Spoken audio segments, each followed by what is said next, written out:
7/7/2021.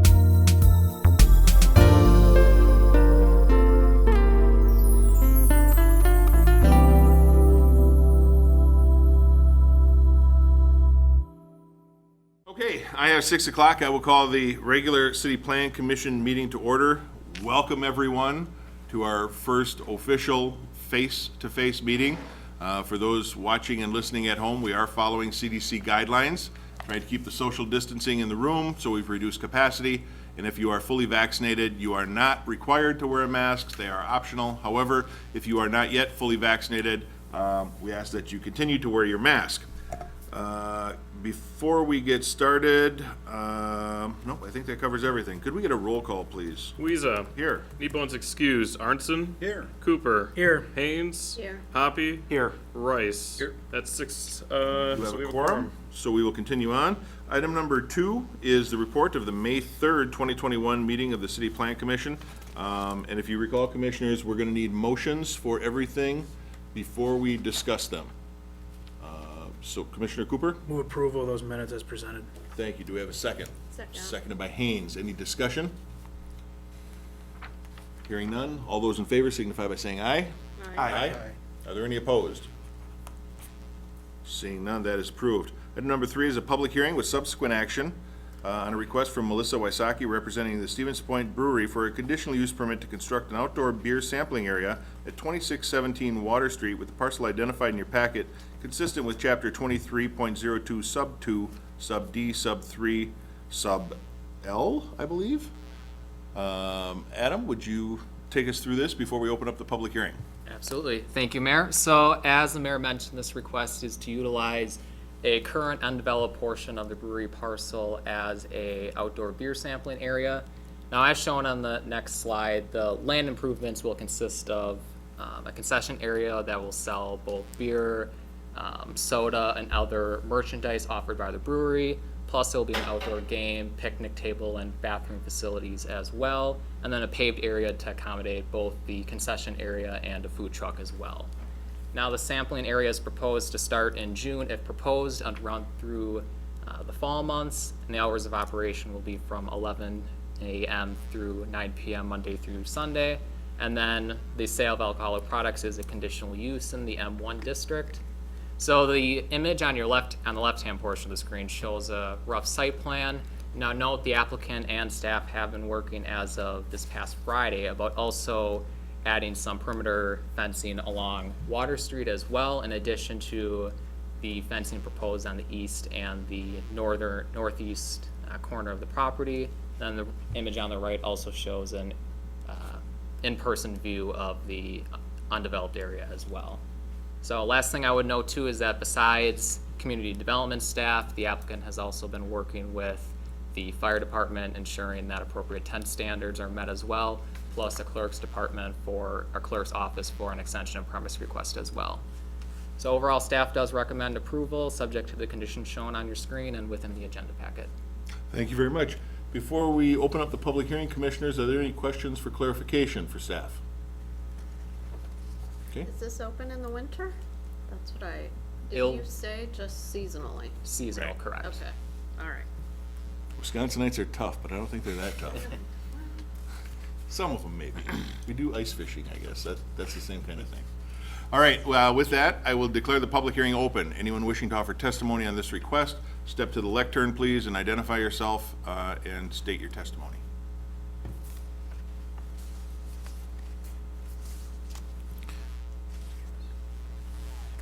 Name and address, sir, please. Don Kaczynski, 2741 Water Street, and I am against this because I live right next door to that property, and it's not gonna be good. Okay, That's about it. thank you, sir. Public hearing remains open.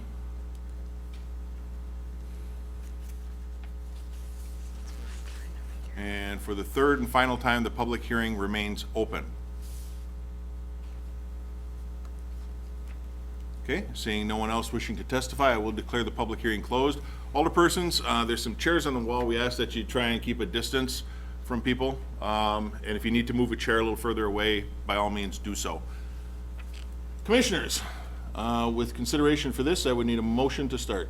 Just, okay, I'll Before questions or before, okay, I'll make a motion for approval with staff recommendation. Thank you. And the reason for that, for those of you watching, listening, and appearing in person, a couple of older persons suggested that we more strictly follow Robert's Rules of Order, which require a motion to be made before anything can be brought to the floor for discussion. I don't personally agree with that, but we're giving it a shot to see how it goes. I need a second. Seconded by Cooper. Now, discussion, Commissioner Hoppe, you have the So, floor. I still, I mean, it's coming up slowly, but, number 7 is not a condition to have fencing, just that if they're sort of planning on it, but it's not part of the condition per se, to kind of address the one comment we had. It's addressed as far as providing some screening to the adjoining neighbors as well. Now, the applicant is here and can speak further to it, but they are planning to install roughly 6-foot-high fencing along the, as you can see here, the area where it says 131.99 and 105.84. Right. It's they're proposing chain link fencing, but it'll include privacy slats or wind screens as well to better provide that buffer between the neighboring residential uses and this use. Okay, I'm just wondering if we can just make it another condition that screening does have to be included. You absolutely can make that amendment, Yeah, Commissioner? To help with the concerns, because yeah, it is residential just to the south of that. Is that your desire? Yes, that is my desire. Okay, now, we have a motion to make the screening a It condition. can be, yeah, it can be any type of screening, but just screening as a condition. 6-foot screening as a condition, as an amendment to the original motion. Do we have a second to that amendment? I'd second that. Seconded by Arnson. Now, discussion only on that amendment. Okay, so what do you mean again? Just to have some sort of screening as a requirement. as fencing. Fencing, or it could be, I guess, trees or, Landscaping. or Okay. shrubs or something like that. I mean, could probably be included, I Yeah. think. Is it a vision buffer or a noise buffer or both? Is that a I consideration? think it would for the be screening? both. I think it'd be that's kind of, going to yeah. address this gentleman's concern, but I think that's for the good of the rest of the neighborhood yeah. as well. Right. Right. That it be visually and audibly screened. Yeah, I think so. All right, any public comments on that amendment? Okay, we're going to take a voice vote on the amendment. All those in favor of the amendment signify by saying aye. Aye. Are there any opposed? Okay, now we're back to the original motion to approve, adding that condition of screening. Any comments relating to that? Condition of screening. No, just Well- with, now it's got 11 conditions, yeah, so. I guess I just have a question about kind of occupancy of the space. There's reference to it being utilized for the tours, 25, tour goers at a time. I assume it's also open to the public, so people can come and go freely to this space as well. Is there a kind of maximum occupancy set to that space at any given time? Per the building code, or the zoning code rather, no. However, the applicant also has to obtain applicable health requirements as well. So if there are requirements as far as occupancy, would be addressed there. And because it's enclosed, the fire department may have some additional conditions Correct. to put on there. But they would have to all be adhered to. Right. Okay, thank you. Commissioner Haynes, did you have something further? Well, your screening, I'm fine with the fencing. Mm-hmm. And, yeah, which is number 7, or was it an additional one? That's what I'm getting Well, that- confused on now. And I think I would like to see landscaping behind the fencing, like both, So going on number there. 7 doesn't specifically say, Right. fencing. So yours was an additional Correct. condition, specifically requiring screening. screening, but it could be anything. It could be fencing or landscaping. Yeah, and I think either would be fine, I think, I mean, but you're looking for more. Well, it sounds like they are definitely putting in fencing. Mayor, Well, it said a permit Yes. I shall know, be please. obtained. Hang on Yeah, one second. I'm getting, so when we discuss screening, it's more than just fencing. Typically, it's either fencing with the privacy slots through there. Otherwise, it could be like cedar bushes, evergreens, Yeah, things of that nature. right. So we accept both as screening measures. If there's an additional requirement for the landscaping, now would be the time to make that motion. Otherwise, staff would just approve it with either one, whatever the applicant would so choose. Okay, And But- then but it sounded fencing, like- of course, would still need to be approved through staff. So if it's inadequate fencing in their estimation, they would not approve it. But it sounded like it was just gonna be chain link fencing Right, at with first, the is what I little heard, slat. which, well, no, not without that, without No. that. So No, screening, it was screening with would slats. require that. no, Yeah, with screen- the slats. Would be with No. that The or when original, the screened. Yes. original thought Was was with, okay, chain so. link with the- privacy okay, slats. Okay, all right. But this would allow them further latitude. So, yeah, To put fencing and landscaping, or just privacy hedgerow. Okay. Yeah. So before I make anyway, whatever the term is. An in amendment? Robert rules, yes. amendment. Yeah, I know. Are there 4 or 5 residential area, or, because I don't see the zoning here in this. Can you bring up packet, the so that's what overhead I'm- again? The areas guess you that can't see it surround there. the brewery are all residential, so they're the ones along Water Street, and then the East-West Street, Francis? Francis or. Maybe? Yep, and then there's the other North-South Street, those are all single-family residential properties. Okay, single family, yeah, okay. So I would like to make a new condition, so an amendment that requires landscape screening around, especially the blue portion of that. Okay, can we Fencing. further define landscape screening? Well, I think Ryan's suggestion, or whatever I'm supposed to call you, of cedar, what have you. Sure, you cedar know, 8 feet bushes, tall, 4 feet on yeah, center, so. Sure, Okay, so like not trees, not Right. rose bushes, but something that offers visual and audible screening. correct. And staff, you're okay with the definition there? I believe so. Okay, so there's an amendment now that I need a second to. I'll second that. Seconded by Arnson. Further elaborating on the original amendment, that would now require landscape screening.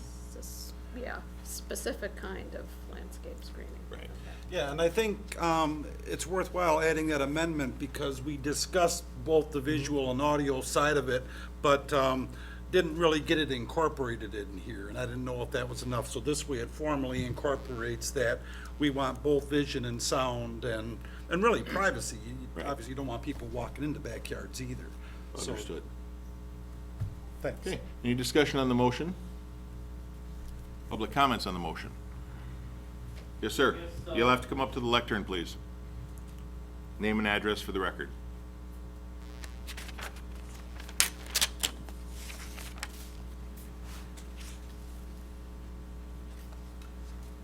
Thank you all. My name is Dave Iden. I'm on 1008 Matilda Street, which is the southern facing road. I guess when you mention chain link fence and the slats within there, it doesn't provide much for audible. I don't know if it would be necessary to, say, go, for example, landscaping with shrubs. It might look aesthetically nice. It might offer a little more privacy. However, a wooden fence at 6 feet solid would be far better as far as audible is concerned and visual. And it's just a suggestion.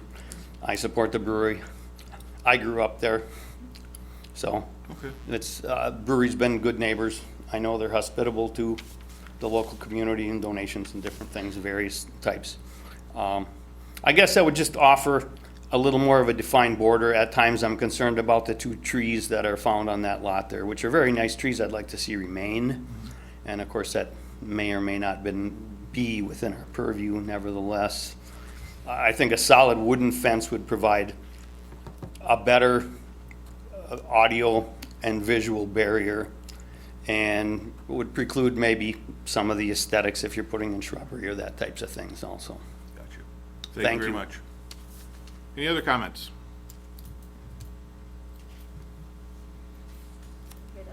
Okay. My name is Melissa Oisaki, technically 1726 Plover Street, but I'm here representing the Stevens Point Brewery. Just what I might clarify a couple things. With the fencing, we technically own the property line up to the neighbors, but we don't want to get that close. So that we plan on going right after the big tree in the picture. We want to keep it. We definitely want to try and keep it as aesthetically pleasing as we can. And we can definitely change out fencing to whatever works better to make that more soundproof, more visually appealing, whatever's needed for those residents that live in those areas, so. Thank you, and I appreciate the receptiveness Yeah, to no address the problem. neighbors' concerns.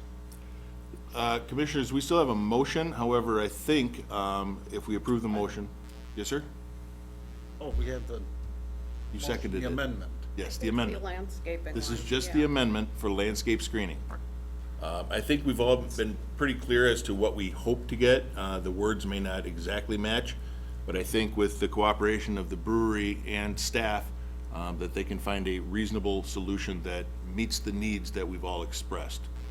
So if that's okay with you, we will make the motion, vote on the motion, and then have staff work with the brewery to provide adequate screening. Okay, good. Okay? Just, adequate screening would be a 6-foot cedar bush, 4 to 6 feet on center from there, and really enclosing that area. And with the landscaping, I think the other option could be a 6-foot wooden fence as well. I think a fence with I landscaping would know, be I think best, because you don't want both. people sneaking in between the bushes. And Yeah. sometimes if the bushes die, you'll have openings there and let noise through. So I think you understand what the goal is. Thank you. Okay, we're gonna vote on the amendment. All those in favor of the amendment signify by saying aye. Aye. Any opposed? And that is approved. Now we're back to the original motion as amended. We have a motion to approve with the conditions as amended. Is there any discussion there? Additional comments from the audience? Seeing none, commissioners, all those in favor signify by saying aye. Aye. Are there any opposed? The motion carries. Item number 4 is a public hearing with subsequent action on a request from Jim Anderson for a final subdivision plat review for a proposed 93-lot subdivision located at 5498 Gawler Road with the parcel identified in your packet within the town of Hull. Director Karnowski. Thank you, Mayor and the Commission. So before you tonight is a request for a final plat approval for a 39-lot subdivision created off of a roughly 24 and a half-ish acre parcel currently located in the town of Hull. We've discussed this previously. We did a preliminary plat at the last meeting. We've also had 2 conceptual reviews of the plat as we've gone through the planning process for this project itself. The current zoning is within the town of Hull, and so it also falls within the Wellhead Protection Zone B district, which would require, if it were to be developed within the town of Hull, a 2-acre minimum size. Because the developer is seeking to have a higher density single-family residential development, he's going to be, has already petitioned for annexation into the city by way of Gawler Road off of the west end of the property. And that, if you look at the screen, is on the upper right-hand corner. That red shaded area is what's being petitioned for annexation. That's another item that we'll be discussing at a later time, likely in the next month or so. Again, because the developer is seeking to have a higher single-family lot development, including city municipal services like sewer and water is important.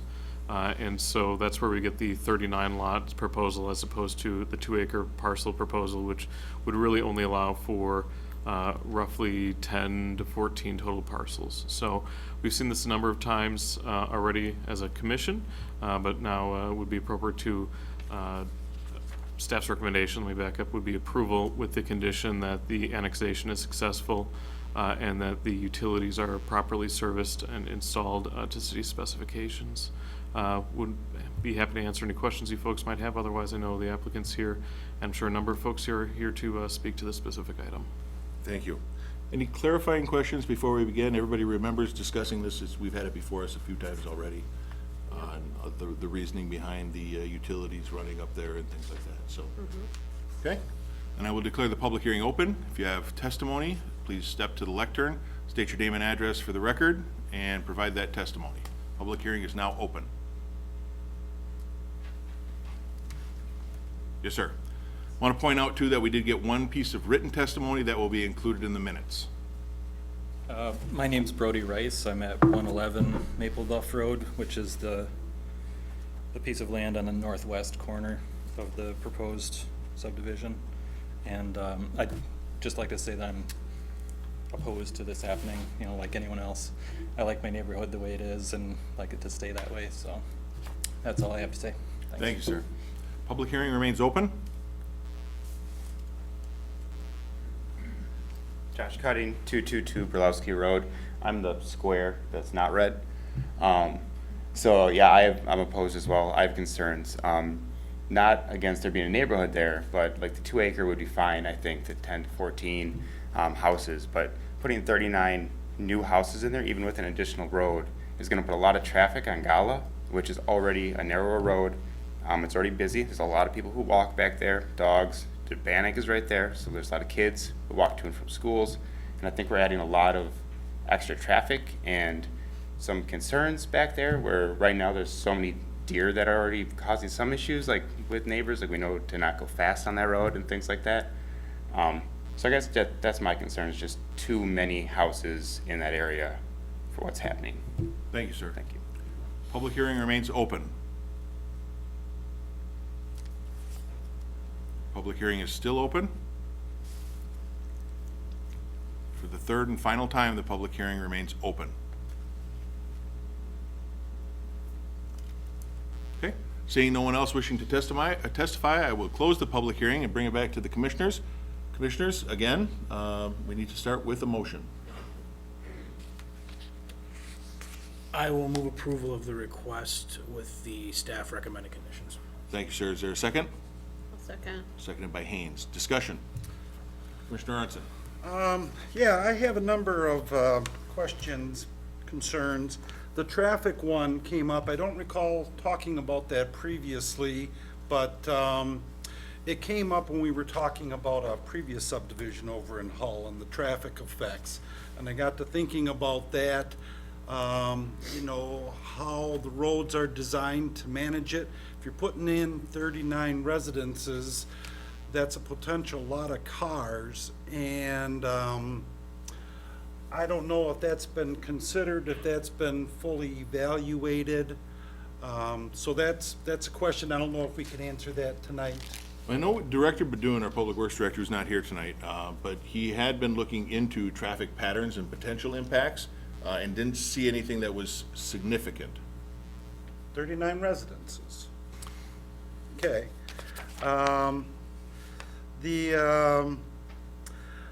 How it's to be annexed, that's come up before too, kind of that balloon. Well, we can't talk about the annexation. We are looking at the plat review. Annexation will come at a later date, as Director Karnowski mentioned. Well, but it's listed in here, and they changed that approach from being off of Berlowski to being off of Gala, which cuts it, you know, makes it a fair bit shorter, which, if we're not talking about annexation, then. It's mentioned for informational purposes, but And because that's it would be a forthcoming. condition based on staff's recommendations. All right, but that annexation issue comes in, again, there's a part in here that talks about border agreements. Commissioner, I don't want to be a stickler, but we are not here to talk about annexation tonight. Right, no, but again, it's included in here, and it suggests that, you know, these developments should be considered in light of border agreements, and the implication here is that it's not an issue because it will be annexed, but do we make a decision based on the premise that it will be annexed, and do we ignore the potential issue that it's already in the town of Hull in a border condition? To answer your question, Commissioner, again, we shouldn't be talking about annexation. However, the request and staff recommendation is approval based on those conditions, that the annexation is successful and that the utilities are properly run. If either of those two do not happen, the permission is denied. All right, that the utilities is another one. One question I had was, is storm sewer gonna be installed out there? It's not planned. It would be served through a rural cross-section, which is typical in this area. Swales. Swales, ditches, will service the stormwater. Right. Similar to other areas in the city. Right, right, which I can see and I would agree with, but extending further on into different areas, are we gonna be running storm sewer through that area even if we don't need to be serving it, just to connect up to other areas? And Director Lemke's not here because, again, that's not an agenda item we're discussing tonight. Okay. We're looking at the plat review. I can have Director Lemke give you a call, and he can discuss the stormwater utilities, so you have more information when that comes up. Because another issue regarding that was discussed last time was the financial aspect of it, and we did discuss it. I don't know that I was entirely convinced with the financial analysis. Again, it's not clear to me. You have these 39 residential lots to go in to be served by sewer and water. They're probably not gonna go in all at once. We're going to have to run the sewer and water out there before that development occurs. Therefore, the city's gonna be spending a boatload of money to get it out there before they start recouping any of those investments. And is that all on the city? Is that any on the developer? So technically, that's not part of the city proper, like taxpayers. It's not on the backs of the taxpayers. Utilities are run under the enterprise fund of public utilities. So that's not tax money. That is user fees. So when you pay your water bill and your sewer bill, that goes into the utility. That's where the money would come out of, and it would, yes, effectively be fronted from the utility and then recovered through those user fees. Okay. Make sense?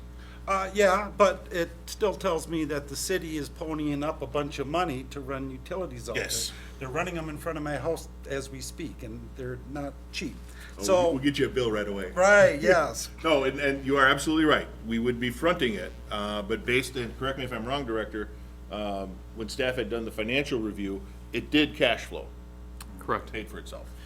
Yeah, And that was the 100-year one that I not real comfortable with Okay. the, again, the DOT has a 50-year, I think, or something, somebody brought up, and extending it over 100 years with one replacement seemed optimistic.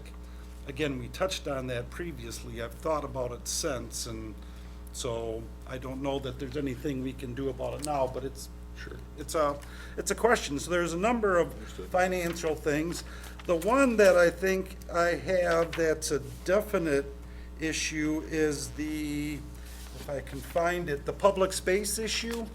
The comment that there will be no public spaces dedicated in this plat, with the reasoning that, well, there's a bunch of public space across the street. And that got me wondering, is the purpose of the public space to provide public space for the residents of the development, or is it supposed to be for the general public? And it said general public in there. The permanent open space land shall be accessible and open for use by the general public. My understanding was that it's kind of a concession. If you're gonna take this open green space and develop it all, you gotta set aside a chunk that is public land. And so it's for the community at large that the public space is needed in that development area. And I see that as definitely lacking. And, you know, my other questions are subjective, but that's pretty straightforward. Sure, I can take a couple of your questions, Commissioner. We've talked pretty extensively as department heads. I'm just gonna kind of take yours one by one, if that's okay. Yep, yep. So as it relates to stormwater, there will be enough depth within the proposed swales to service all the road stormwater runoff. There's gonna be a fair amount of green space adjacent to the homes as well. So from a stormwater management perspective, plus out there's a lot of sand. There's really no concern from the city staff's perspective as it relates to stormwater management. You spoke on public spaces and parkland itself. So within our subdivision code, we do also have a provision for payment in lieu of park dedication. The developers opted to pay for the recreation fees up front instead of providing additional parkland. That is permitted with our subdivision ordinance. We are doing some master planning internally right now north of this area, and that would include additional park space in this area. So again, they have the opportunity to pay, in this case, I think it's north of $11,000 instead of dedicating 1.1 acres, which is what our ratio would require of parkland itself. I think it's appropriate to talk about possible traffic impacts. The traffic impact analysis was not done. Although this is a residential subdivision, I don't foresee it being large enough to justify a traffic impact analysis. Yes, there will be some impacts. Yes, there will be additional cars on roadways, but a 39 lot subdivision is much smaller than what staff would typically see when it comes to larger single-family developments, 200, 300, 400 housing developments as an example. That's where you see a lot more of the traffic impact analysis. So the development out in this area, and I think the roadways that are currently constructed are sufficient to handle existing traffic and propose new traffic as a result of the subdivision development itself. All right, good. Thank you, Director. Thanks. Commissioner, anything additional? No.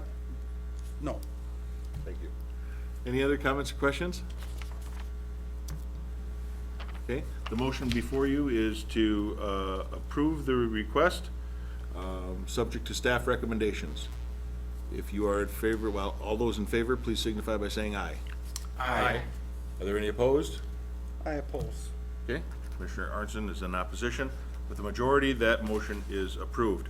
Item number 5 is a request, public hearing and a request, and subsequent action rather, on a request from the City of Stevens Point to amend Chapter 23 of the zoning ordinance, the revised municipal code for the City of Stevens Point. Said request adds Section 23.01 sub 14 relating to the allowance of accessory dwelling and commercial units within the City of Stevens Point. Director Karnowski. Thank you, Mayor.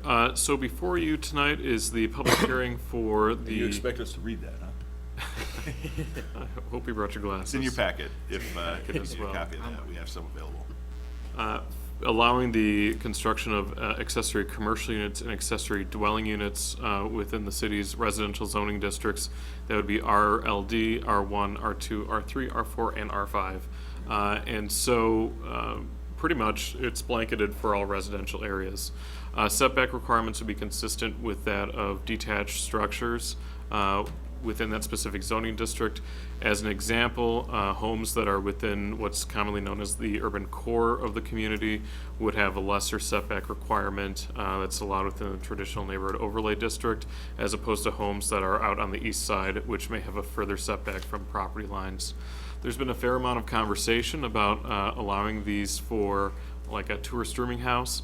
The tourist rooming houses would stay consistent with what we currently have within Chapter 23. That was amended about a year and a half ago, wherein if the owner is occupying the principal structure, it would be a permitted use within all residential zoning districts. If the owner is not occupying the principal structure and they want to use it as an Airbnb or VRBO as an example, they would only be allowed in the R4 and R5 zoning districts, and would have to go through the conditional use process. So I know we did discuss this last time, but the building height regulations, staff originally did not want the accessory structures to be taller than the principal structure. Upon further review, we thought it doesn't really make any sense. So if someone wanted to have a garage with an accessory dwelling unit above that garage and their single family home is a ranch style home, we wouldn't have any issues with that height difference. So in all, I know we've discussed this a number of times, but staff is comfortable with allowing this, would recommend approval as presented. More than happy to answer any other questions that the commission may have, so. Thank you, Director. Commissioners, any clarifying questions before we begin the public hearing? Commissioner Haynes. I have one. Can you give an example of an accessory commercial unit? Yeah, so accessory commercial units, and I literally thought as I was finishing up, I should have touched on this, but it's becoming more commonplace, especially through the pandemic, where folks who are starting a business or are working from home want to have a separate space away from their residential property. And so what you're allowing is essentially you can build an accessory commercial unit, which is similar to an ADU, but the purpose would be instead of residing there, you could have an office or a studio or something like that, like above your garage or next to your garage as an example, or as a standalone structure. It's becoming more commonplace as the cost for introduction into like retail spaces in downtowns is becoming more cost prohibitive. This is a way for folks to start their business out, grow it within the ACU, and then move it to Main Street or another area as well. Our own incubator. Right, Okay. exactly. And so we would allow folks to have one non-family member employed, and they could come to the ACU as an example. But we really want to limit the amount of public that would be coming to the accessory commercial unit as an example, so. Okay, right, all right, gotcha, thank you.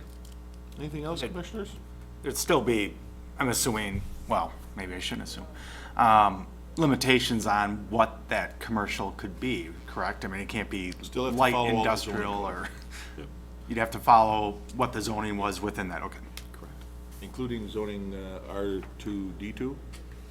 R2D2, only R2D2. Robotics, Yeah, yeah. robotics, yeah. No, but if, a good example would be, you know, if you're trying to operate a wood shop, that you've got pretty extensive machinery, probably would not fly under the Chapter 23 home occupation rules. Okay, yeah. Yeah, and I'll elaborate a little bit further too. You know, specific uses that are prohibited under home occupation would be, you know, uses dealing with aquatic life, dealing with rodents, certain types of animals. So that would be all subject to review of staff. Anything else before I open up the public hearing? Nope, not for me. Then I will declare the public hearing open. Anyone wishing to offer testimony on this request, step forward, name and address for the record.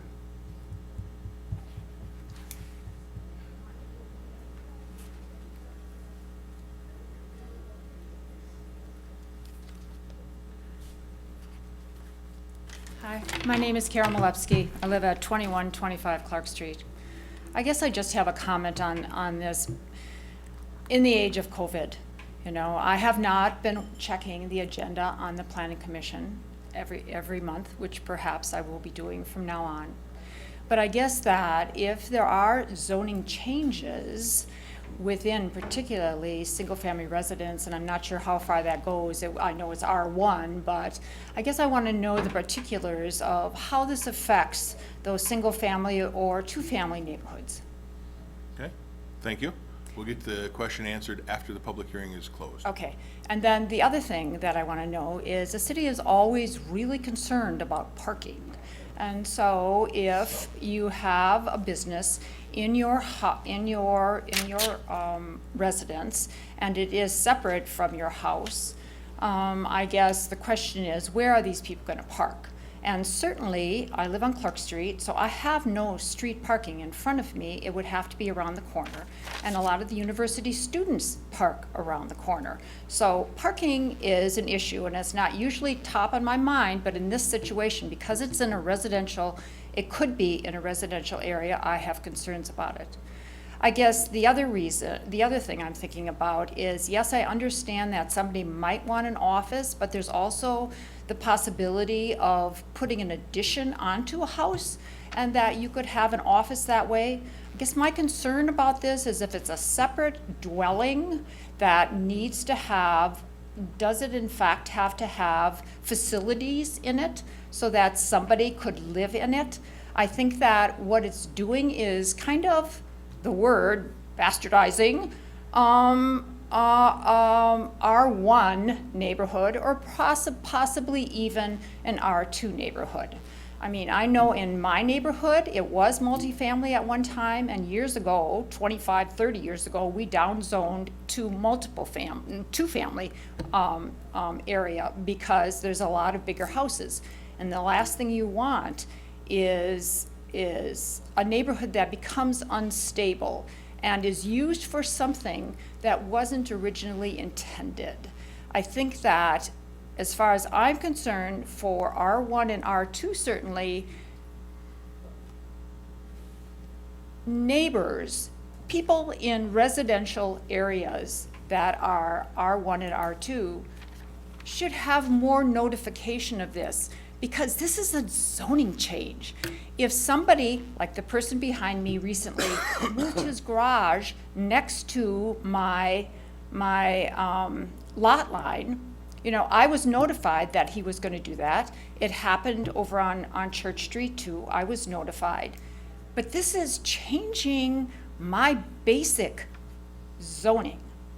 And it seems to me that it's a very broad intrusion, and perhaps the word intrusion isn't right, but it just seems to me that more people should be notified that this is on the agenda. And I don't care if Madison is doing this. This is a different kind of city, and this is not a big city. And I think certainly in the center part of the city, there already is there's density.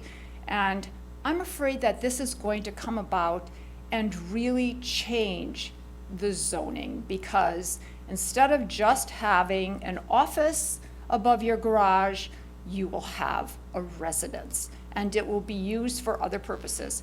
I live next to a house that was used for other purposes, and they were illegal purposes. So certainly the inner part of the city, and I say I live in the inner core, I think we should be notified about things like this. Thank you. Okay, thank you very much. I'm gonna have the director address your questions and concerns after the public hearing. Public hearing remains open. Alder Dalton? Polly Dalton, District 9 alderperson and 1579 Church Street.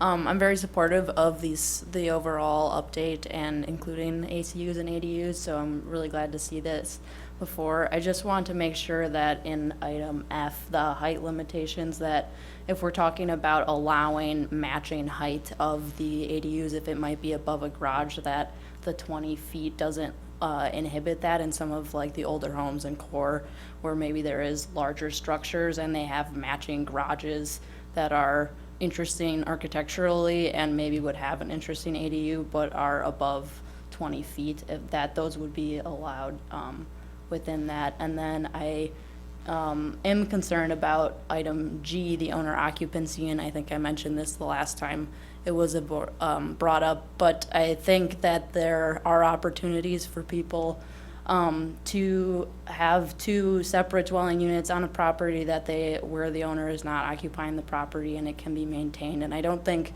making policy in planning for the worst case of a slumlord or somebody who is not maintaining their property is the way to do it, and including a restrictive agreement. And I think that a lot of people in the neighborhoods purchase a smaller home may be interested in doing this as a way to build equity and diversify their income, and then often move out of those primary residences to upsize or retire to a slightly smaller. And I think the opportunity for that household to continue to rent one other property where there is an ADU and a home is perfectly acceptable.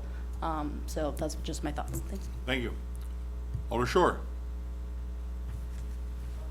Thank you, Mayor. David Shore, Alder for the 2nd District, which is the fairly densely developed area of Gerke Park neighborhood that surrounds us. I'm also very supportive of this and thought maybe it's worth rehearsing some of the main reasons for this initiative, the intentions and purposes.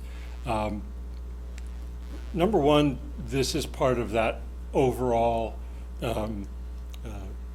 trying to increase housing supply. It is definitely, not only is it part of that picture in our community, but classically around the country, you know, in small cities, smaller and large, this accessory dwelling units is part of the solution. So to make that point, a small issue that did come up in an earlier discussion, I thought maybe I'd check on, and I can wait for the answer, is whether it is important to have the owner in the original main dwelling, or whether you know, it could be the other way around. Leading me to another thing that I wanted to say, which is that I don't know about other alders, but I know that I have had this brought to me as something that a constituent would like to have had as an option as they faced a sort of aging in place issue or family issue of wanting there to have an accessory dwelling unit for the older generation. And then the commercial part of it, in terms of what that intention is I think part of, again, a trend that more entrepreneurial, small business, sometimes sole proprietor businesses that's a trend. It's also a trend in our community that we see CREATE being part of and encouraging. And in response to the earlier concern that was raised, I think that in terms of the size limitations that there are going to be for how much space you'll be able to have for a commercial enterprise is going to be a limiting factor for some of the issues raised about traffic and parking. Thank you. Thank you. Public hearing remains open. Public hearing is still open. For the third time, the public hearing remains open. Seeing no one else wishing to testify, I'll close the public hearing, bring it back to the commissioners. Commissioner, before we get started, I want to have Director Karnowski address some of Carol Malewski's concerns and questions, please. Sure. I suppose as it relates to notification of those property owners within residential zoning districts, we have R1 and R2 and R3 are all related to single-family residential zoning. So there's always an opportunity for us to provide notification. In this case, I would say roughly 50% of the households in the city are zoned R1, R2, or R3. So you're talking roughly 4,500 mailings that would have to go out for complete notification. We did, consistent with what we've done in the past and what's required of us for zoning changes, publish this twice in the local newspaper, and we've provided this a number of times in discussion within public agendas as well. Questions regarding parking? Yeah, that's a great question. What does parking look like? Should we be really focused on parking requirements? Our code does require some type of parking for dwellings. I think single family, it's a minimum of 1.5 stalls per single family if you're in the R3 zoning district. So you would still have to meet those minimum standards for parking. We talk about accessory commercial units. We don't have anything specific as it relates to parking within for accessory commercial units. It's definitely something that the body could add as part of it. I don't have a number off the top of my head what I think would be an appropriate number for accessory commercial units itself. Again, when it comes to the commercial unit component, we're not looking for people to come and spend money at a commercial accessory commercial unit. It's really meant for sole proprietorships, studios, things of that nature, not necessarily for a transaction to occur. Separate dwelling, does it have to have facilities? Yeah, so both accessory dwelling units and accessory commercial units would have to have separate sewer and water as part of the approval itself. And staff's thought process when it came to that was, what happens if you have an oversized city lot and you or the next owner or someone down the road decides they want to split it off and sell the accessory dwelling unit as a separate home? It's a possibility. Now they have separate units. Another thought was, if I'm renting to Mayor Wiesa and I don't pay my water bill and my water gets cut off, you don't want the water line from my house that goes to the accessory dwelling unit because now he doesn't have water. That was the thought process. Some of these practical ideas that came out through the discussions internally. I know Alder Dalton has talked about whether or not we should allow owner-occupied versus non-owner occupied for either the principal or accessory structure. Staff, as Alder Shore mentioned, is supportive of the owner occupied because it adds additional affordable housing within the community. And I believe that it allows for an aging in place and things of that nature. So these are all things that we could address, we could work through, we could change if we really wanted. I think we've vetted this zoning change pretty well. We could talk about the merits of Euclidean zoning, as Professor Haynes teaches at UWSP and commercial versus residential zoning districts. But I think we've gone over this pretty extensively and believe it's appropriate to approve as presented. Thank you, Director. Hang on. Correct. Yep, sorry. So, yes, right now, yes. Okay. Commissioners, before we open it up for discussion, I would need a motion. But we didn't do that yet. We did not do that yet. I'll make a motion to approve. Thank you. Is there a second? I would second. Seconded by Hoppy. Now, discussion.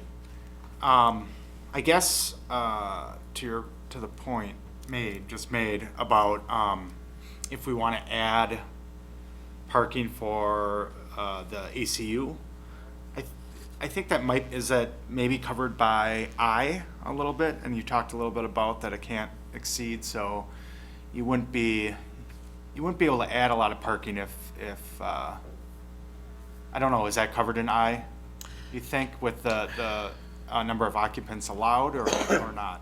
Well, If it was a ACU? within the home occupation requirements, we don't have specific parking regulations. Yeah, okay. And honestly, staff, we get very few complaints about home occupation issues, maybe one or two a year as an example. And it almost never relates to parking. It almost always relates to the use that's being utilized at that specific property. So again, staff's concerns is not about parking in this specific situation. Any other comments? Commissioner Haynes?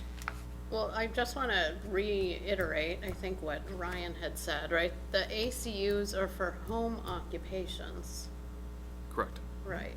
So, and there's a definition of that already in the zoning code, so we're not changing that aspect of it. Okay. Anything else? Okay. Seeing no other questions, the motion is to approve the addition of section 23.01 sub 14 as it relates to the allowance of accessory dwelling and commercial units within the city. All those in favor signify by saying aye. Aye. Any opposed? And that is approved. I'm so used to doing the Zoom pause that it's hard to have it break. Item number 6 is a request from the city of Stevens Point to grant an electric overhead and underground easement to Wisconsin Public Service Corporation at 2442 Sims Avenue with the parcel identified. Director Karnowski? Yeah, so this is a request from the Parks Department and Department of Public Works and the Police Department, essentially, to grant a underground utility easement for the area essentially encompassing where we're sitting right now. Part of that purpose is that there are some upgrades that need to be done to the overhead wires, and it's actually more cost advantageous for the city to grant this easement to public service. They can underground those utilities as part of it. There's a number of other aspects of this, but we're really only looking at the easement itself. Staff has worked through this pretty extensively, would recommend approval as presented. I know Director Kramer's here and could speak to this as well. He's been kind of at the forefront of this conversation internally, so.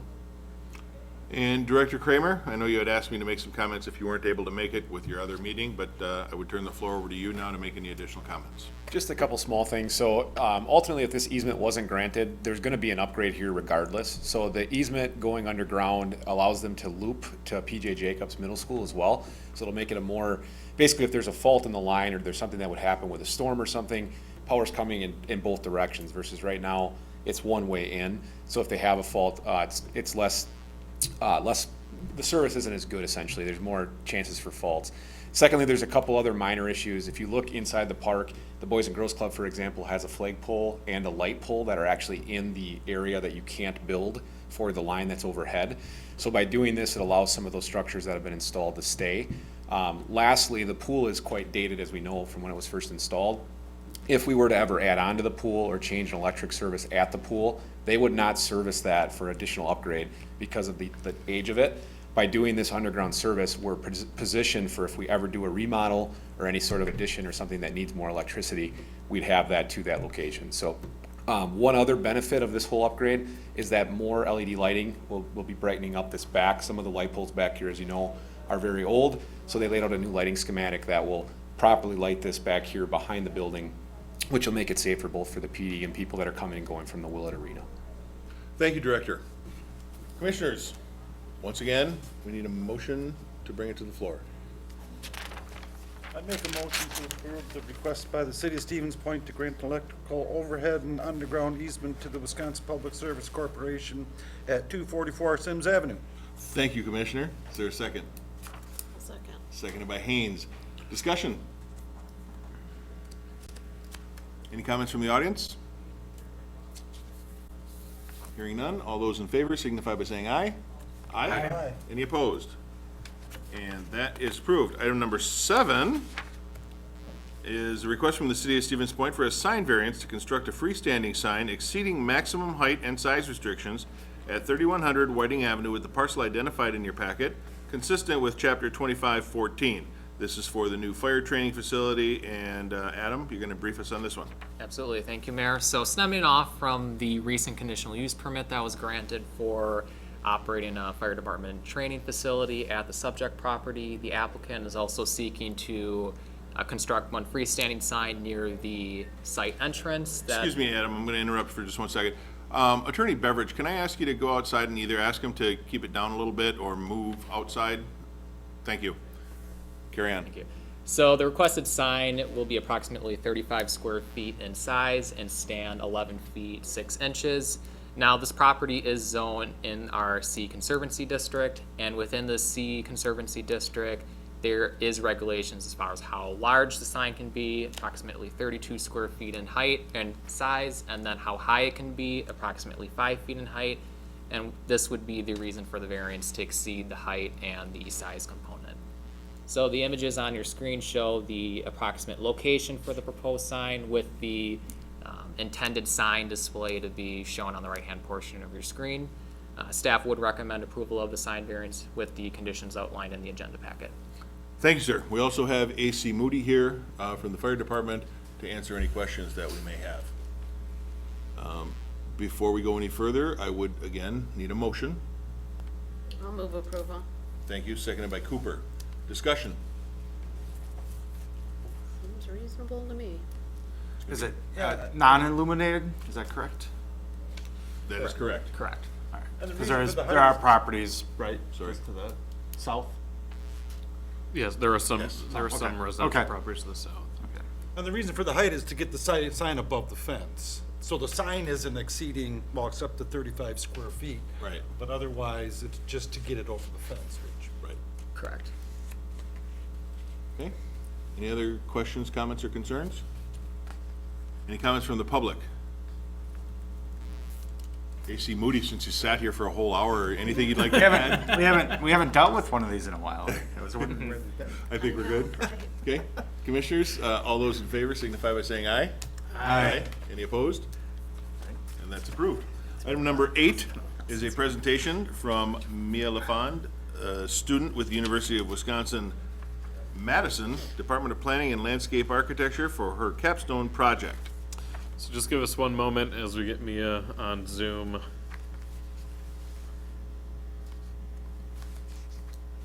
All right. Have we tested this so we don't have the audio echo? I believe we have, yeah. Okay, because that was our big issue.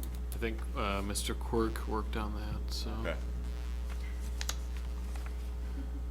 So while we wait for this to come up, I want to point out how, it's All right, Mia, you are live if you want to We're good. upload your presentation.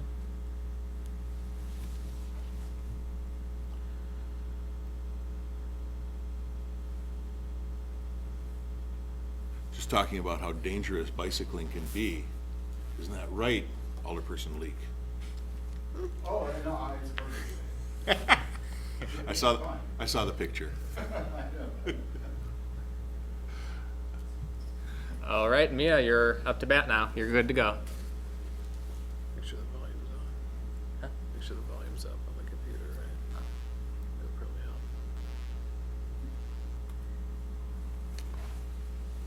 You may want to move the microphone down a little bit towards your speaker, just so it's picked up on the recording.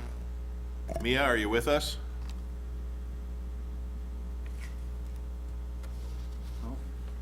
This is why we didn't have hybrid meetings last month. One day it'll work and the next day it doesn't. Right. So say, Mia, we can't hear you right now. Can we have her call in maybe? I can We could do that. give her my, text her my cell phone number. Yeah. I don't think I'm gonna announce that one on camera either though. So I'm gonna write it down. 555.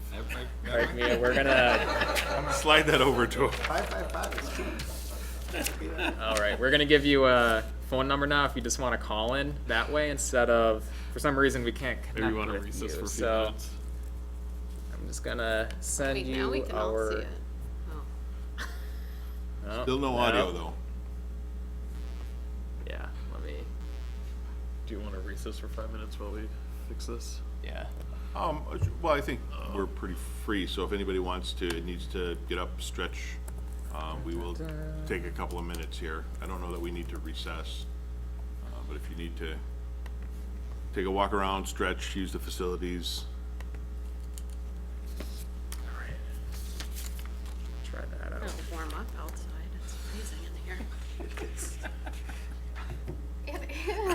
It's cold. It's cold. Are you gonna be calling? It's cold. It Yep. feels I just saw a good, text but I'm come through her. dressed for 80 degrees.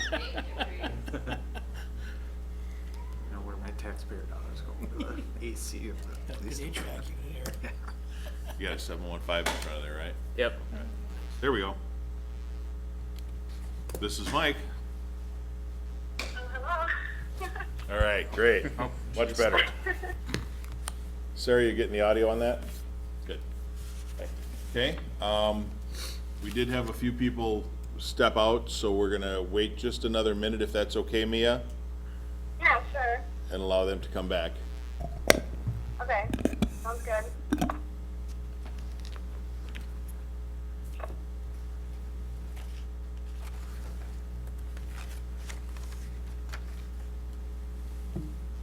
Morrow stepped out too, right? I just don't remember anymore who was here and who wasn't.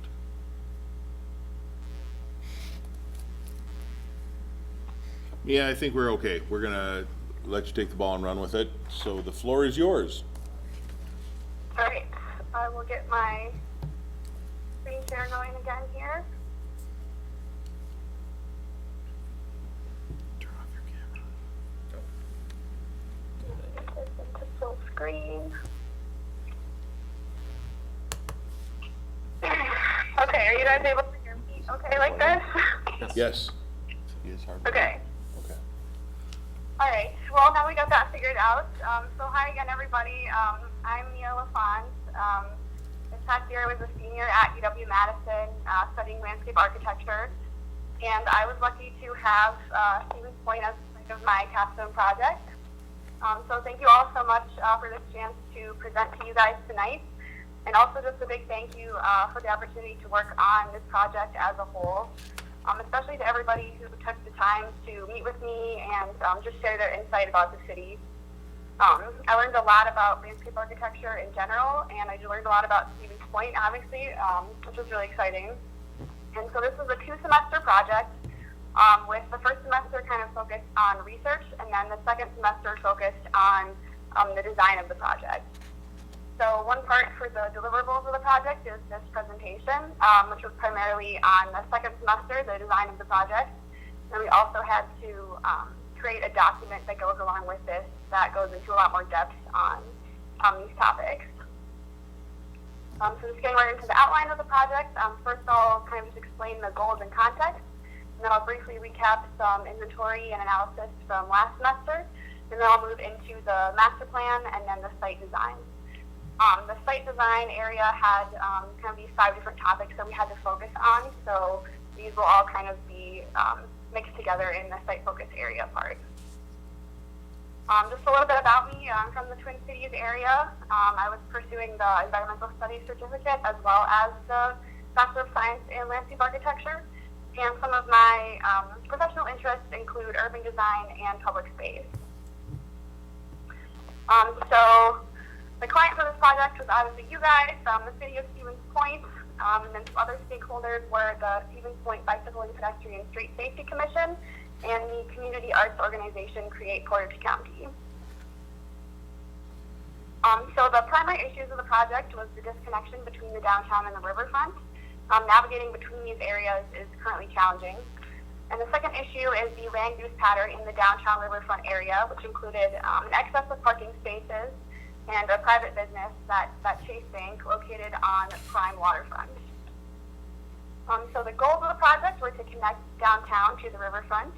Other goals included improving safety and access for bikes and pedestrians, rethinking vehicle-oriented land use, strengthening the cultural identity of the city, and providing public social spaces. So here's just some context kind of for the site master plan within the city. It includes much of downtown and is located on the Wisconsin River. Now I'm just going to briefly recap some of the topics from last semester's research. These are things that you guys probably already know about your city, but they'll kind of just give you a look at kind of the things that I focused on. Starting with an overview of major features of the master plan area. One of them is the community park, Pisner Park, right next to the site focus area. Adjacent to the park is the city parking lot and brownfield area. And then the Main Street Historic District is also within the area of the master plan as well. And the Green Circle Trail goes along the waterfront through the site. And then finally, there are some major one-way roads which separate downtown from surrounding areas. And then just some history of downtown Stevens Point. The city got its start on this very site. The space along the waterfront was essential for logging uses and then railroading and other industrial uses, and these contributed to the separation of the river and Main Street that is still visible today. So now I'll just jump into the master plan part of the project. Just some brief context first, showing the master plan area that I focused on, and then the site focus area within that, which I'll talk about after the master plan. Kind of before diving into that, just explaining that the master plan is organized into three main components. The first is new developments, which extend downtown towards the waterfront. The second is social spaces, which provide places for people to interact. And circulation and streetscapes is the third component, and that focused on reclaiming the streetscape for pedestrians and cyclists. So this is just an overview of those first two components, developments and social spaces. It's a bird's eye view looking downtown towards the public square. So existing buildings are in white, and the proposed buildings have these gray roofs here. And then social spaces are highlighted in orange, and I'll talk more about these on the next slide. So these proposed developments bring downtown closer to the waterfront. There are several mixed-use buildings which bring residents and activities into downtown. The developments include a history center, a hotel and a restaurant along the waterfront, and a cultural center with apartments and workspaces for an artist in residence program. Now here are the proposed social spaces. Several of them make use of existing open spaces like the food truck plaza here next to Midstate and the central corridor between the existing trees. Other social spaces are introduced because of specific opportunities created by the new developments, like the History Center Learning Space and the Green Circle Trail Plaza, designed to encourage bikers to enter downtown. Now onto the third component of the master plan, circulation and streetscapes. So this diagram just shows the roads, bike lanes, and pedestrian-oriented streets. Most of the changes occur near the square and the waterfront as streets are converted from one-ways into two-ways and aligned to form a grid. So with these different types of circulation routes, I'll show some streetscape sections of how those different types of streets could look. First up is Water Street. So this is the street you have to cross to get from the square to the river. The top image here shows the proposed streetscape, while the lower one shows the existing condition. And these lines here just helping compare the existing buildings with the proposed buildings to show the different widths of the street. The existing street, you can see, is much more spread out, and that can make pedestrians feel small and out of place. And the proposed street is much narrower due to the reduction in driving lanes and the addition of the building on the opposite side. Here's just that same section of Water Street again in greater detail. Other things to note are the buffered bike lanes on each side and the addition of signage and awnings and pedestrian scaled lighting. The next streetscape is for Clark Street. Currently, Clark is a one-way and has several large parking lots that are right up against the sidewalk. So this proposes turning it into a two-way, and that still allowed for parallel parking on one side with a bidirectional bike lane on the other. The other main feature of this streetscape is new planting beds along the parking lot side, which would help manage stormwater runoff from the parking lot surfaces. The final streetscape is Union Street. That connects a residential neighborhood to downtown. It's a quieter and a smaller street, so there's kind of less flair, I guess, to the streetscape elements. For example, the single bulb lights here instead of the double bulbs that the busier streets had.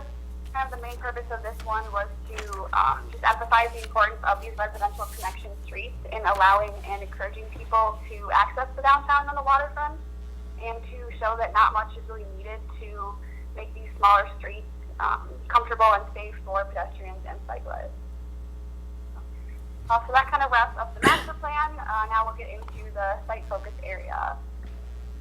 Here again is just some more context showing the site within the master plan, and then just zooming in on the site itself, noting the parking lot here in between the square and the waterfront, as well as the Chase Bank and the Green Circle Trail. Jumping right into the site plan, there are kind of these 5 main areas of the site, so I'll just highlight each one right now, and then I'll explain them in a bit more detail.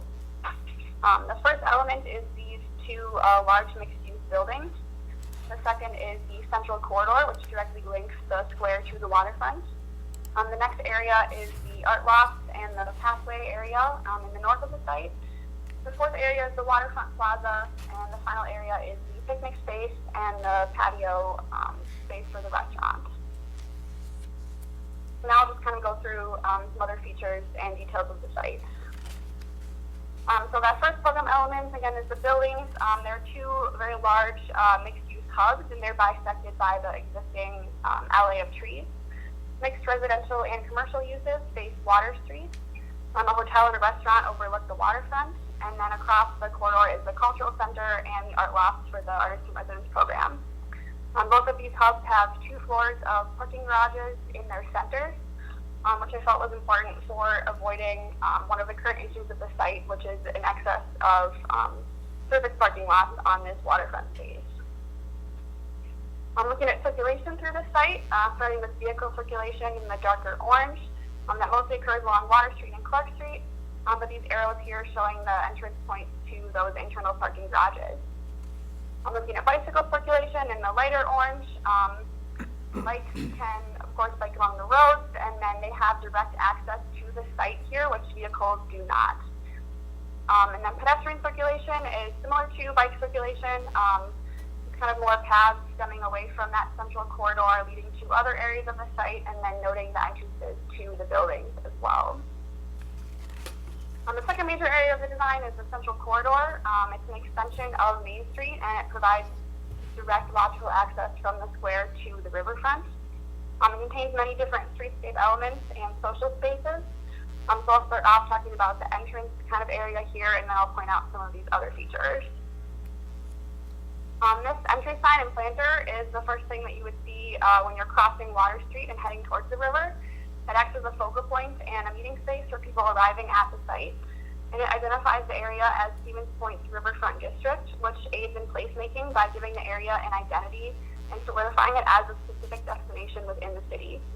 The sign features pieces of wood that are sandwiched between 2 custom-cut weathered steel panels, and the wood and the weathered steel are alluding to Stevens Point's history with logging and industrial uses. And this is just that construction detail for that sign, just calling out the different materials and noting how everything would be attached, and then also specifying that the wood pieces, if possible, would be made from trees on the site that might need to be cut down for this project. This is the view from inside the corridor. I'm showing some other features. One of them is bench seating built around the existing trees. That would just be like a casual place to sit or wait. Opposite from the bench seating is some cafe seating here. And then further down, there's also fixed seating for a more formal restaurant. And these different types of seating support a variety of uses that can help keep the corridor lively at different times of day. There's also some central planters acting as a focal point in the center of the corridor. And you can see the lampposts as well, which are contrasting from the more traditional historical lampposts in the public square area. And the surface of the site is, or the surface of the corridor is made of permeable pavement to help manage stormwater. And then overall, sight lines are kept kind of open through the center to maintain the view of the river. So continuing down the corridor here, kind of coming to the end, you would see the planting beds along the river. For the planting design of the site, 3 different planting mixes were used. They help to naturalize some areas of the river's edge and reduce stormwater runoff on site, as well as contributing ecological and aesthetic value. There were several trees on the site already, existing trees on the riverfront, and so the focus was adding small ornamental trees with a year-round interest. So these are those 3 planting mixes. The northern sedge meadow and the sand prairie mixes are native Wisconsin communities. And for the wildflower mix, species were chosen to have a variety of bloom times throughout the growing season. And those specific species are native to Portage County. These are just a few of those species in the sedge meadow and sand prairie mix. I won't get into all of that, but just highlighting the different percentages of various species within those mixes. For the trees, again, the focus was on small ornamentals that had a year-round interest. Trees were added to kind of create a sheltered feel around this upper seating area here. And they were also added to kind of buffer around the hotel, and then added individually throughout the site for specimen trees. The species of trees chosen was a serviceberry, a hawthorn, and a birch. And then just to illustrate their year-round interest, this chart is showing each of those species throughout the growing season. That brings us to the third area of the site, the art loft and the pathway area. The pathway is constructed of landscape timbers and gravel to create kind of a railroad track look, referencing the site's history back when railroad tracks used to crisscross all over this area. This is the construction detail for that path, just showing how the timbers would be supported by the gravel and the crushed rock, which also helps with stormwater management. The fourth area of the site is the waterfront plaza. This is the main social space for people who enjoy the riverfront. It consists of kind of these 2 halves, the upper and the lower plaza, with the green circle trail running between them. The upper plaza is made of small planting beds with bench seating, and it has space to display art from the Artists in Residence program. The lower plaza provides direct access to the river with concrete steps that descend into the water. So this is that upper plaza, kind of this semicircle space shaped by the planting beds and the benches. And this is kind of a quieter area for socialization, more people watching, just sitting, reading, kind of enjoying the flowers and the art. And the lower plaza is a slightly more active space. You can sit on the steps right on the water here, taking views of the river with people biking and walking and jogging on the green circle trail behind. The waterfront plaza area is where most of the proposed grading changes occur. For the calculations for this project, I kind of just focused on the central area of the site here. Earth was removed along the shoreline to create more of a gradual slope that would better suit the wetland species, while earth was added to the shoreline here for the lower plaza seating area, and then kind of added behind the upper plaza as well to create sort of an amphitheater feel for that space. Moving on to stormwater management, this image represents the surface materiality of everything in the proposed design. This boundary on the eastern edge here represents the existing micro watershed, so that boundary was used to compare the before and after conditions. So here is that comparison between the existing and proposed conditions for stormwater management of the site, with the darker kind of blacks and grays representing higher impermeability and lighter gray representing more permeable.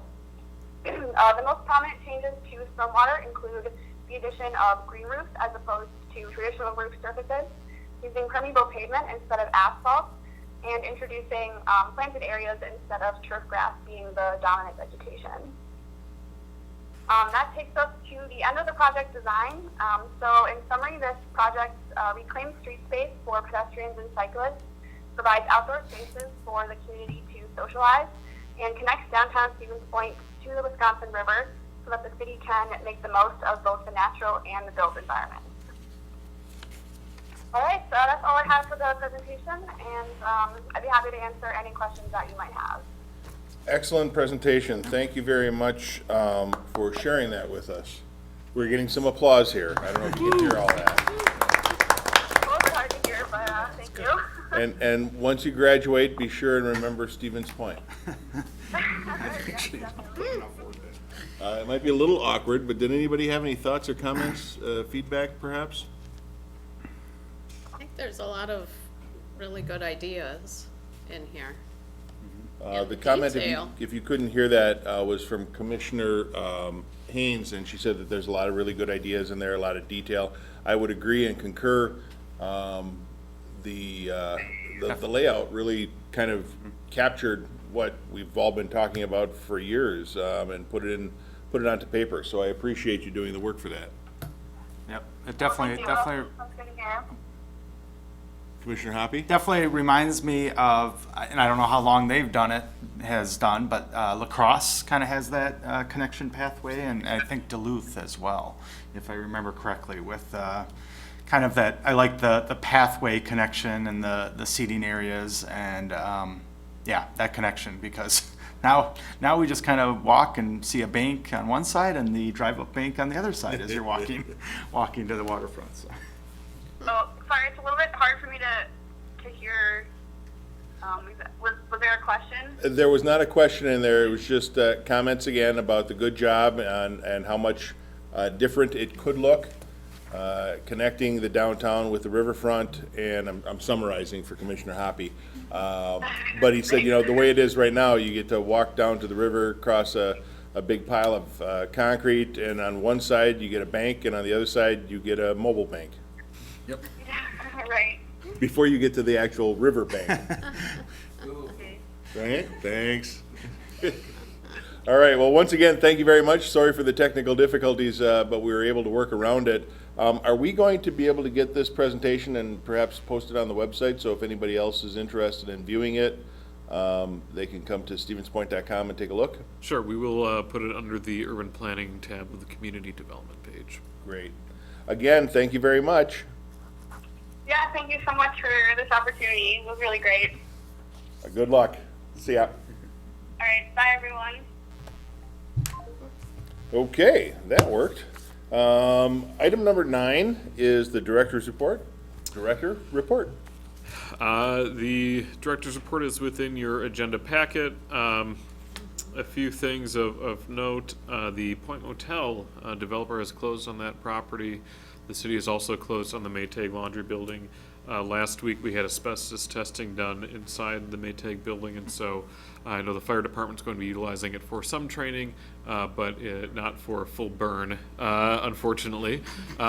We will have to demolish that separately, and so bids will be going out for that shortly, and staff is working on a few different possibilities to bring forward to the Common Council as it pertains to what a pedestrian way or vehicular way could look like through that area. I think some really exciting options that we're looking at to really bring some additional and new life to the Division Street corridor. A number of other projects are under construction or nearing completion, most notably the Century Boutique Hotel. I think it's the Inn at Century World is the official name. So they've actually been hiring folks, getting folks trained and ready for opening, I believe, next week.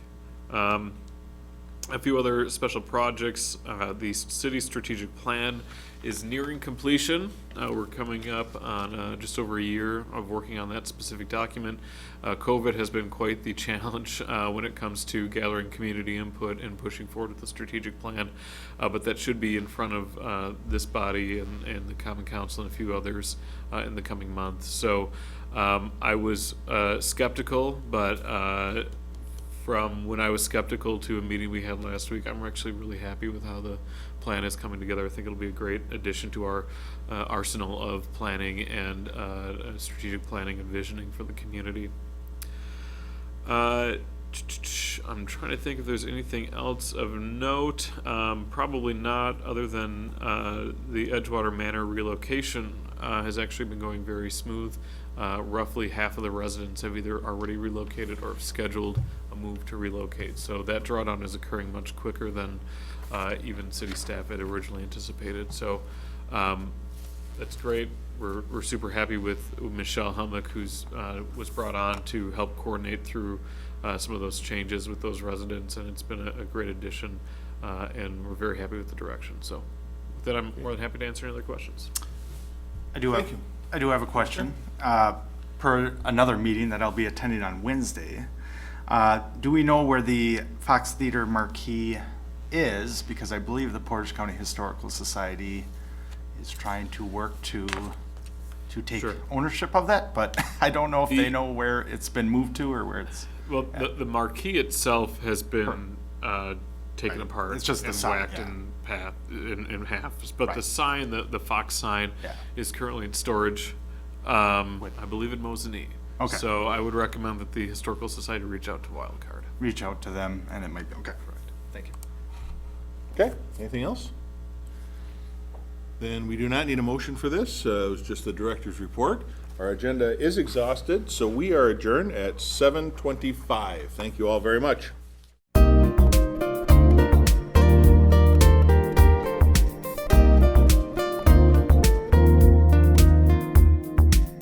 Videos of these meetings are available for viewing on the city's website, stevenspoint.com/videos.